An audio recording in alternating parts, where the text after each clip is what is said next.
ये है insight with रागा। सोचिए भीतर से। नमस्कार। इनसाइट विद रागा के इस विशेष एपिसोड में आपका हार्दिक स्वागत है। मैं हूं राकेश गांधी।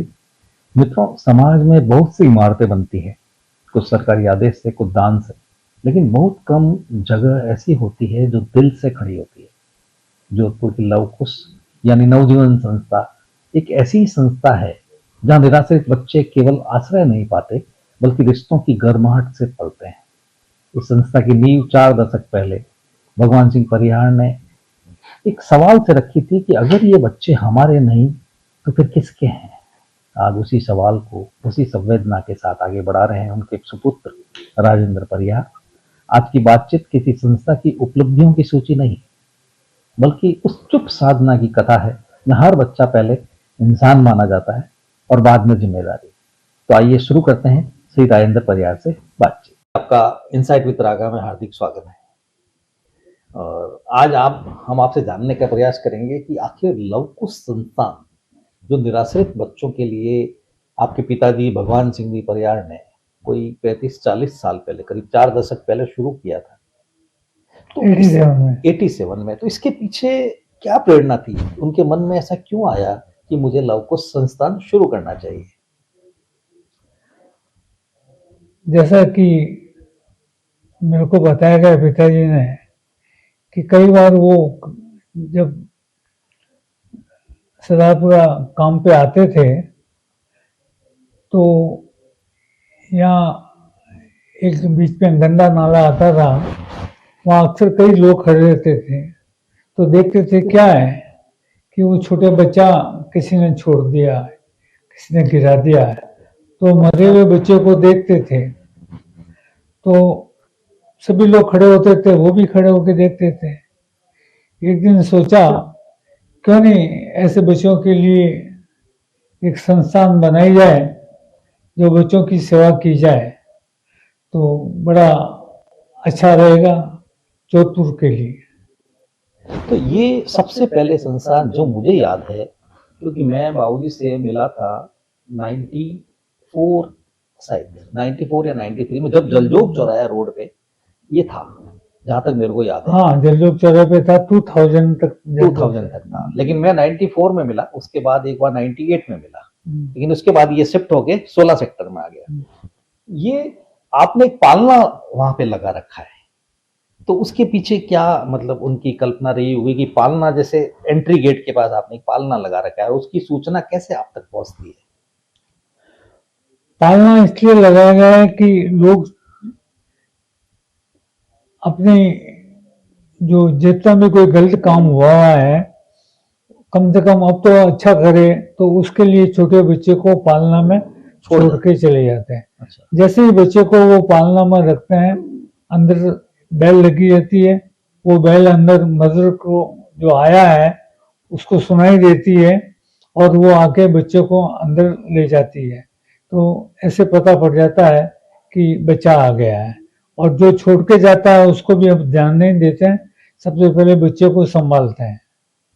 अच्छा, वो जो बच्चा आता है उसकी एज का कोई नहीं, मतलब मेरे ख्याल से वो कुछ महीनों का ही होता होगा। बच्चे 1.5-2 घंटे के बाद आ जाते हैं। अच्छा, पैदा होने के 1.5-2 घंटे बाद। हाँ। तो क्या आपको नहीं लगता है कि कैसे एक माँ इतनी निष्ठुर हो सकती है, या उसकी कुछ ऐसी व्यवस्था होती है कि वो अपने बच्चों को वहां छोड़ जाती है? पैदा होते ही बच्चों को छोड़ने के पीछे ऐसी आखिर क्या व्यवस्था होगी? अपने यहाँ का सिस्टम भी यही है कि कंवारी माँ जो है वो बच्चे पैदा नहीं कर सकती है और ना ही बच्चे को रख सकती है। एक विडो लेडी है, वो भी ऐसे बच्चे माँ नहीं बन सकती है। तो इसको लोगों को नहीं पता पड़े, इसलिए वो ऐसा करना पड़ता है, समाज के डर से। समाज के डर। अच्छा, क्या इनका संपर्क कभी वापस रहता है या भूल जाती है? मेरे को भी पिछले 10 साल से मैं देख रहा हूँ कि कोई आता नहीं है। एक केस आया अभी, उसमें माँ किसी के साथ लिविंग रिलेशन में थी जी, और उसे एक बच्चा हुआ, और जो लड़का था वो उसको छोड़ के भाग गया था। तो उसके बच्चे की माँ ने बच्चे को पालने में डाल दिया, और जब बच्चा पालने में आया और पेपर में उसके उसके बच्चे के पापा ने देखा कि ये तो वही बच्चा है, तो वो उस बच्चे को लेने आए। तो हमने पता किया क्या रगड़ा, कहाँ से ये बात होगी, तो पता ये लिविंग रिलेशन में रहते थे, शादी की नहीं और बच्चा हो गया, और अब रेस्पॉन्सिबिलिटी से भागने लगे हैं। हम्म। नहीं, तो उसमें उन्होंने ये कैसे अंदाजा लगाया कि यही हमारा बच्चा है? क्योंकि आपके यहाँ उस वक्त बहुत सारे बच्चे रहते होंगे। लेकिन वो उनको आइडिया होता ना, हम पेपर में लिखते हैं इतने पुराना बच्चा है, फिर कई लोग जब बच्चा होता है तो देखते हैं, अच्छा, वो थोड़ी पहचान उनकी होती पहचान हो जाती है। तो वो बच्चा कोई 8-10 दिन बाद आया था पैदा होने के। अच्छा, एक अभी कितने बच्चे आपके पास? अभी 42 बच्चे हैं। 42।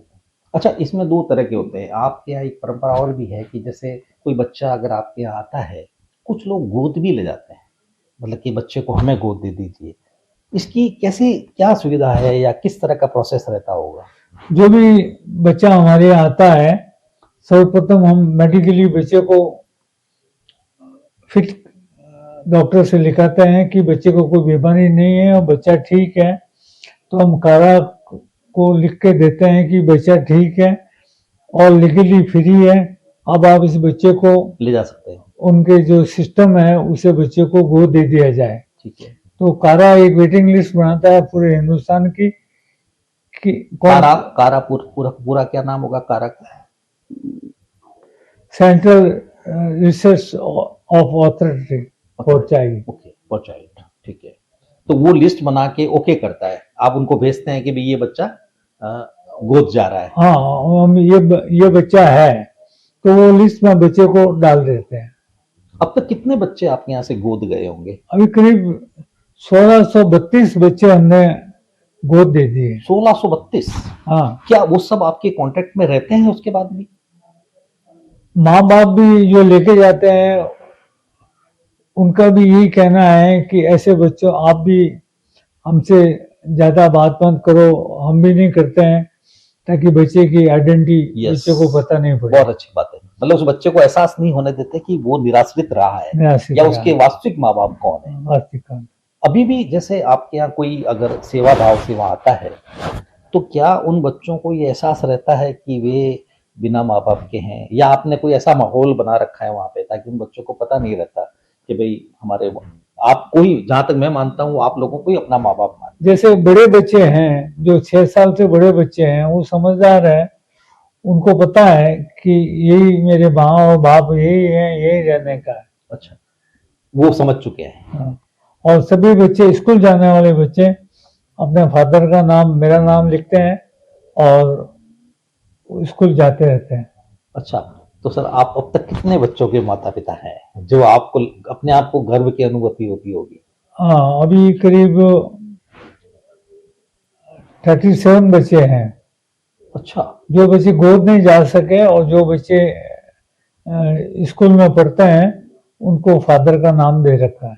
अच्छा, वो उसमें फिर अच्छा स्कूल के अंदर भी पेरेंट मीटिंग में फिर बच्चों की पेरेंट मीटिंग में मैं ही जाता हूँ, क्या बात है। और हर बच्चे की क्लास की टीचर से मिलता हूँ, प्रिंसिपल से मिलता हूँ, और गेट पे चौकीदार से भी मिलता हूँ कि हमारे बच्चे इसकी केयर करना कैसे आ रहे हैं, डिसिप्लिन में आ रहे हैं, नहीं आ रहे हैं, कैसे जा रहे हैं।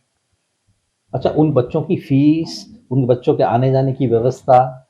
आने जाने और फीस की व्यवस्था संस्था करती है, और कुछ लोग संस्था से जुड़े हुए हैं वो भी करते हैं, कुछ स्कूल वाले भी हेल्प करते हैं, ऐसे करके खर्चा निकल जाता है। अच्छा, एक बात और मन में आती है कि आपके पास जैसे लड़के भी आते हैं, लड़कियां भी आती हैं, तो गोद लेने वालों की प्रायोरिटी अपन अगर थोड़ा लीग सेट के बात करें, वो क्या रहती है?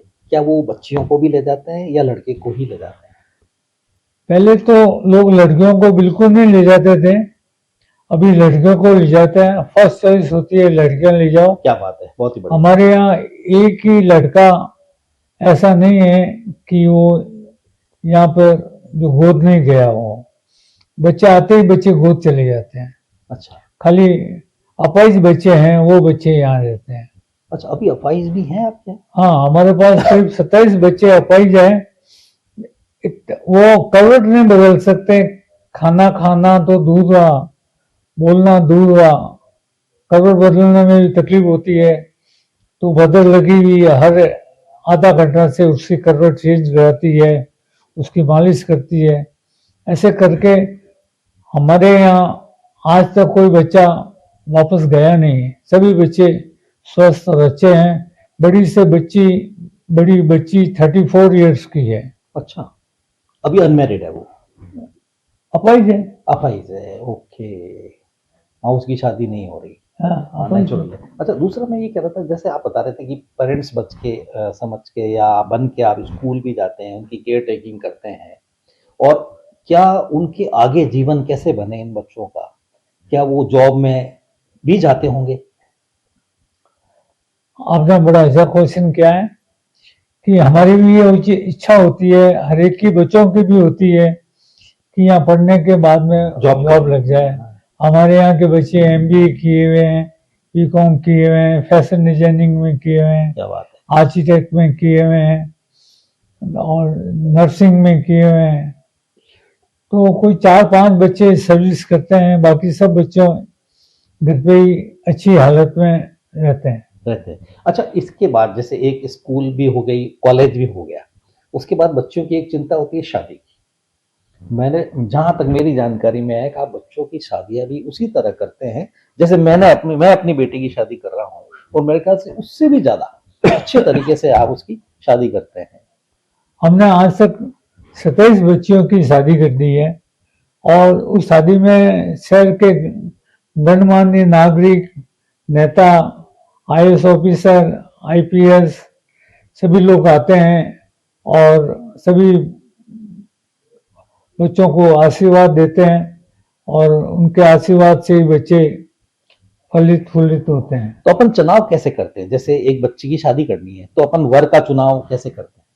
जैसे बच्ची जब बड़ी हो जाती है, एजुकेशन पूरी हो जाती है, तो हम बच्चों से बात करते रहते हैं। बच्चों की इच्छा होने के बाद में हम लोग पेपर में एडवर्टाइजमेंट करते हैं कि ऐसा ऐसा हमको वर्क चाहिए। तो हमारे पास खूब सारी एप्लीकेशन आती है, उसमें से हम एप्लीकेशन सेलेक्ट करते हैं। सबसे पहले हम सेलेक्ट करने के बाद में बच्ची के घर वालों से बात करते हैं। अगर हमको सही जमता है तो फिर लड़के को लड़की से मिलाते हैं। अगर लड़की को पसंद आ जाता है तो फिर हम हाँ भर लेते हैं। नहीं, इसमें एक सवाल एक ये भी है कि जैसे लड़की को लड़का पसंद आ गया, लड़की के घर वाले को लड़के के घर वाले को लड़की पसंद आ गई, क्या कभी उन्होंने आपसे ये सवाल नहीं किया कि इनके पेरेंट्स कौन हैं? जब आते हैं तो शायद उनको पहले से ही पता है कि अगर नवजीवन संस्थान से बच्चों की शादी करनी है तो उसके पेरेंट्स कौन है, और उनको ये भी पता है कि जो संस्था जो चलाते हैं वो कौन है? वो उनके माँ बाप के जैसा ही प्यार करते हैं। करेंगे। अच्छा, लड़की की शादी होने के बाद भी मैंने सुना है आप बात की जिम्मेदारियां भी उसी तरह निभाते हैं जैसे एक माँ बाप निभाते हैं। हाँ, बच्ची की शादी के बाद में प्रथम जो डिलीवरी होती है वो भी संसार में ही कराई जाती क्या है। बात है, वही जैसे मारवाड़ का परंपरागत रिवाज। मारवाड़ की परंपरा है और सारा रीति रिवाज के हिसाब से होता है, और बाद में उसको सीख भी दी जाती है। क्या बात है। और जो बच्चा होता है उसके, जब वो लड़की वापिस अपने उन्हीं बच्चों के बीच में आती है तो ये क्या माहौल रहता होगा? उनको सारे बच्चों का किस तरह का एक माहौल बनता होगा? क्योंकि उनको ये लगता है कि हमारी जो बहन है या हमारी जो दोस्त है, आज उसके बच्चा हुआ है, तो वो मेरे ख्याल से उसकी मौसियां या मामा बनकर उनके साथ रहती हाँ, मामा मौसी बन के उनके साथ रहती है, उसको उनको बच्चे को रखती भी है, क्या बात है। बच्चों के पास जाती भी है। उनको एक घर जैसा एक अच्छा माहौल लगता है कि देखो मेरी बहन के बच्चा हुआ है। अरे वाह, मतलब एक ये मैं समझता हूँ कि आप तो कर रहे हैं, मुझे सुन के खुद को गौरवान्वित महसूस हो रही है कि एक जोधपुर में एक ऐसा संस्थान है जो निराश्रित बच्चों के लिए इस तरह की व्यवस्था करता है। कई बार ऐसा भी होता होगा कि आपके यहाँ से बच्चे कुछ विदेशों में भी गए हैं शादी होके या? हाँ, हमारे यहाँ करीब 48 बच्चे विदेशों में गए हैं। अच्छा। उसमें से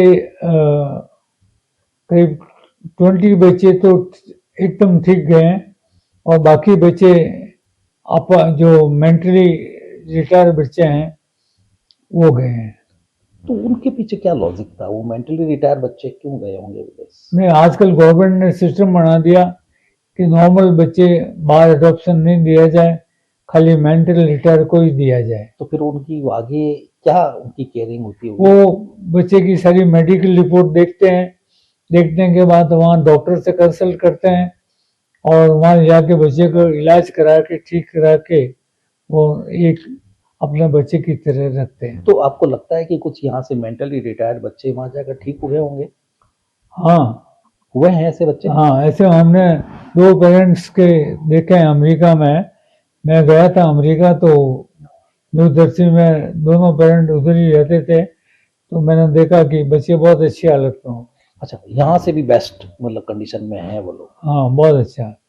क्या बात है। मतलब मैं यही देखना चाह रहा था कि बच्चों का, अब जो बच्चे आपके यहाँ से चले गए, ब्याह होके चले गए या गोद चले गए, क्या उनकी अपने यहाँ पूरी लिस्टिंग है और अपने कांटेक्ट में रहते हैं बाद में भी? जो बच्चे गोद चले गए हैं हमारे पास लिस्ट तो सारी होती है, लेकिन बातचीत कांटेक्ट हम लोग नहीं करते हैं और उनको जो गोद लेने वाले माता जी पिता हैं वो भी नहीं चाहते हैं कि अब इनको पता पड़े, ताकि बच्चों को ये समझे कि मेरे माँ बाप यही है और उसी हिसाब से वो उसके साथ रहते हैं। मैं आपको वापस वहीं लाता हूँ जहाँ आपका लालन पोषण आप बच्चों का करते हैं। ये सारी व्यवस्था आप किस तरह मैनेज करते हैं? इतने बच्चों की स्कूल की फीस बहुत ज़्यादा होती है, कॉलेज की फीस बहुत होती है, फिर आपको लगातार उनकी केयर टेकिंग करनी पड़ती है, कॉलेज जाना पड़ता है, स्कूल जाना पड़ता है। ये आप कैसे मैनेज करते हो आर्थिक और शारीरिक तौर पे? मैं खुद इंजीनियर हूँ और इंडस्ट्रियलिस्ट भी हूँ, और जैसे इंडस्ट्री का एक मैनेजमेंट अच्छा मैनेजमेंट होता है, उसी तरह से यहाँ के स्टाफ को हमने ऐसा ट्रेन किया है, सब वर्क को डिसेंट्रलाइज किया हुआ है, सभी अपना अपना वर्क देखते हैं और बड़े अच्छे आराम से चलता है। ऐसा नहीं लगता है कि ये जो डिसेंट्रलाइज किया उन्होंने देखा है, यही लगता है कि ये सब मैं खुद देखता हूँ, जबकि सब वो लोग सब देखते हैं, मैं तो खाली ऊपर उन्हीं को सुपरवाइज करता हूँ। तो आर्थिक मदद क्या समाज से भी मिलती है कभी कभी आप? समाज के जो लोग हैं आर्थिक तौर पे संपन्न, जो लोगों की मदद करना चाहते हैं या बच्चों को, यहाँ संस्था चलाने के लिए जो हम राज्य सरकार से कोई अनुदान नहीं लेते हैं और जोधपुर की जनता ही इसको चलाती है। जो भी कुछ चाहिए वो जनता ही चलाती है। जनता इतना इकोनॉमिकली सहयोग करती? बिल्कुल सहयोग करती है। अभी की मैं जवाब जो बता रहा हूँ आपको, अभी हमारे यहाँ 2 बच्चियां डिलीवरी के लिए आई हुई है, तो उनके लिए गाय का घी चाहिए। तो मतानी है, मैंने फोन किया कि हमको 6 किलो, कम से कम 6 किलो घी चाहिए। तो शुद्ध उन्होंने, देसी घी? हाँ, शुद्ध घी चाहिए। तो उन्होंने कहा आज शाम को 4 बजे तक मिल जाएगा। तो हमने कहा उनका सारा जो डिलीवरी का खाने का सामान सब तैयार कर दिया है, घी आते ही बना के उनको दे देंगे। तो कहने का मतलब ये बात छोटी नहीं है, बहुत बड़ी बात है कि किसी को अगर फोन करके कहा और उन्होंने हाँ भर लेते हैं। कई लोग, मैंने ये सोचा है कि वो इंतजार करते हैं कि मैं कब फोन करूँ और कब वो लेके आए। मेरे को बहुत अच्छा लगता है और ये लगता है कि एक्चुअल में अच्छी सेवा हो रही है और लोग भी चाहते हैं सेवा करना। ये 89 से लेके आज 2025 चल रहा है, क्या कभी कोई ऐसा वक्त आया जब आपने ये सोचा हो, भगवान सिंह जी ने भी सोचा हो कि ये थोड़ा कठिन हो रहा है, क्योंकि बिजनेस के साथ आपको ये देखना, नवजीवन संस्थान देखना है, तो ये क्या कभी कभी लगता है कि ये बहुत चुनौती है और अकेले चलाना बस का नहीं है? ऐसी कभी आज तक कभी चुनौती आई नहीं है। जब भी प्रभु को याद करते हैं तो वो सामने आगे खड़ा होता है हेल्प करने के लिए और हमारी हेल्प करता है। हाँ, आजकल हमने पिछले 4 साल से एक मिल्क बैंक शुरू किया है, जिसके अंदर माँ का दूध हम लोग गाँव में कैंप लगा के इकट्ठा करते हैं और जो छोटे बच्चे हैं उनको दूध पिलाते हैं। वो तो कई बार दूध की कमी हो जाती है, तो हमको हाथ जोड़ जोड़ के रिक्वेस्ट करके और दूध लाना पड़ता है ताकि हमारे बच्चे जिंदा रह सके। ये तो बहुत ही गजब काम है। कैसे मिल्क बैंक, माँ के मिल्क का बैंक बनाया आपने बच्चों के लिए? जो आप बता रहे नवजात बच्चों को माँ के दूध की जरूरत होती है, हाँ उसके लिए आपने एक बैंक बनाया। हाँ, तो आप कैसे मैनेज करते हो इसको?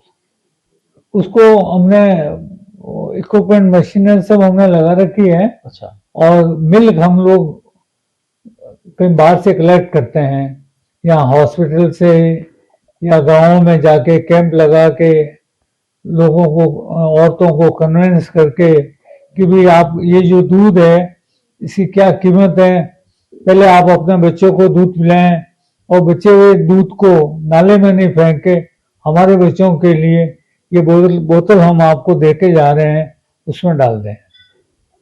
अभी तक आप ये कब से शुरू किया होगा आपने काम? ये हम 4 साल हो गए और बहुत अच्छा चल रहा है। हमारे यहाँ के बच्चे भी दूध पीते हैं, और जोधपुर शहर के बच्चे जिनकी माँ बीमार है या इनको छोड़ के कहीं चली गई है, तो ऐसे बच्चों को भी हम दूध हमारे यहाँ से निःशुल्क दूध देते हैं। अब चूंकि ये दूध तो कितने समय में उसको प्रिजर्व कैसे करते ये हैं? हम दूध को प्रेशराइजेशन करने के बाद में इसको -20 डिग्री सेंटीग्रेड पे 6 महीने तक रख सकते हैं, और 6 महीने के बाद 6 महीने तक बच्चों को पिला सकते हैं। अच्छा, ये आम लोगों को पता है कि भाई आपके ये जोधपुर में हमने कई बार कैंप किए हैं, आम लोगों को पता है। और ये भी एक सुविधा दे रखी है, एक टेलीफोन नंबर दे रखे हैं, अगर कोई मदद नहीं आ सके तो हमें फोन कर दे, हमारे वहाँ का लेडीज स्टाफ उनके घर जाके दूध लेके आ जाता है, ताकि जो जोधपुर की मारवाड़ की जो परंपरा है कि 1.25 महीना 1.5 महीना तक जिसकी डिलीवरी हुई होती है उसको बाहर नहीं निकालते हैं, तो उसको मेंटेन करने के लिए हम ये भी करते हैं। जोधपुर एक ऐसी तरह है जहाँ भगवान सिंह जी हुए हैं, या और भी बहुत सारे लोग, जैसे जयपुर के अंदर DR मेहता है जो जयपुर फुट का काम कर रहे हैं। पता नहीं जोधपुर की पानी में ऐसा क्या है जो यहाँ सोशल सर्विस के लिए लोग मतलब लगे रहते हैं। मैंने शायद ऐसा शहर कहीं देखा नहीं। अनुराधा जी है जो वृद्धाश्रम चलाती है, ऐसे कई, आप भी एक वृद्धाश्रम चलाते हो इसके अलावा भी। तो ये सब भावनाएं जो आ रही है, आपको लगता है ये क्रम आगे भी इस तरह बना रहेगा, या आपको जैसे आपने खड़ा, पिताजी ने खड़ा किया, आप इसे संभाल रहे हो, इसके बाद में इसका भविष्य क्या नजर आता है आपको? मैंने ये देखा कि हमेशा ये बढ़ रहा है, कम नहीं? जगह जगह ऐसी संस्थाएं खुल रही है जहाँ आवश्यकताएं हैं। जैसे आजकल जोधपुर शहर बढ़ रहा है तो संस्थाएं भी बढ़ रही है, और दूर दराज गाँव में भी संस्थाएं ऐसी शुरू हो गई है कि वो अपना काम कर रही है, आपस में मिलके काम कर रही है और सेवा का काम कर रही है। बहुत अच्छी बात है। अच्छा, एक कोई बाहर का आदमी है, वो बच्चे को गोद लेना चाहे, या उसकी स्कूल की पढ़ाई में योगदान करना चाहे, अथवा उसकी शादी में योगदान करना चाहे, या डिलीवरी में मदद करना चाहे, तो वो कैसे आपसे संपर्क करे?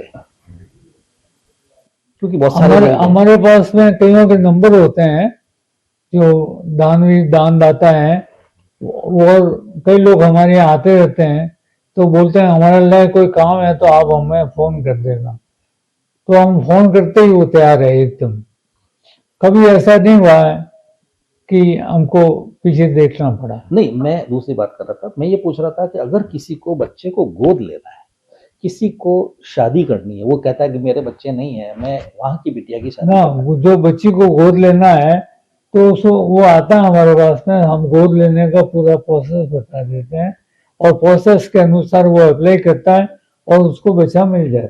मतलब कोई बहुत ज्यादा, मतलब कोई प्रॉब्लम नहीं, कोई दिक्कत नहीं आती। बस यही है कि उसकी पूरी केयर टेकिंग आपके नियमों के अनुसार वो होना चाहिए। मैंने कहने का मतलब ये है कि आपकी सोर्स ऑफ इनकम इतनी होनी चाहिए कि आप खाना खा सके, आपका वाइफ खाना खा सके, और आने वाला बच्चा को भी आप भूखा नहीं रखें। सर आप इतना अच्छा काम कर रहे हैं और मैं समझता हूँ कि ऐसे निराश्रित बालक जिनके माँ बाप का वाकई पता नहीं है और उनको आप माँ बाप का न केवल प्रेम दे रहे हैं बल्कि आगे तक का जीवन बना रहे हैं, और ईश्वर से प्रार्थना है कि आपको पूरी मदद करे इस तरह का संस्थान चलाने में। मेरा ये आपसे एक निवेदन है कि आप पब्लिक से एक क्या मैसेज देना चाहेंगे कि वो भी इस तरह की तरह से जुड़े, ताकि जो सुकून आपको महसूस हो रहा है वो उन्हें भी महसूस हो। मैं चाहता हूं कि पब्लिक हमारे यहाँ पधारे, देख के ये सोचें कि ऐसा काम करना चाहिए। और हमारी जो रिक्वायरमेंट है, जैसे मदर मिल्क की जरूरत होती है, माँ की दूध की बहुत कमी है। अभी खून तो मिल जाता है लेकिन दूध नहीं मिल पाता। दूध तो खाली माँ अपने लाइफ में 2 या 3 बार ही अपने बच्चे को 2-3 बच्चे जब होते हैं तभी दूध पिला सकती है, बाद में पिला नहीं सकती। तो हमारी ये रिक्वेस्ट है कि आप लोग दूध के लिए हमारी मदद करें और हम संस्था को अच्छे ढंग से ऐसे बच्चों को पाल सकें। मुझे पूरी उम्मीद है कि जो हमारे श्रोता जो देख रहे हैं, आपको सुन रहे हैं, चूंकि जो पूरी नहीं पूरे राजस्थान की जनता बहुत सेवाभावी है और कोशिश करती है कि वो हर किसी को मदद करे। वो खुद अगर कोई संस्था नहीं चला रहे होते हैं लेकिन संस्था में अपना योगदान जरूर करते हैं। यही वजह है कि आज संस्थान पनप रहे हैं, नीचे की ओर नहीं जा रहे, ऊपर बढ़ रहे हैं। लेकिन हम तो ये प्रार्थना ये भी कर सकते हैं कि बच्चे पालने की क्षमता रखें, बच्चे किसी की जगह रखने की बजाय खुद पालने का सामर्थ्य रखें। समाज में कुछ ऐसी व्यवस्था भी हो कि भाई बच्चा कहीं रखने की जरूरत ना पड़े। आज आप यहाँ पधारे सर, और आपने इतनी सारी जानकारी मेरे श्रोताओं को दी, उसके लिए हम आपका इनसाइट विद रागा में आपका धन्यवाद व्यक्त करते हैं। शुक्रिया। राजेंद्र जी के साथ आज की ये बातचीत हमें एहसास कराती है कि निराश्रित बच्चे दरअसल बेसहारा नहीं होते।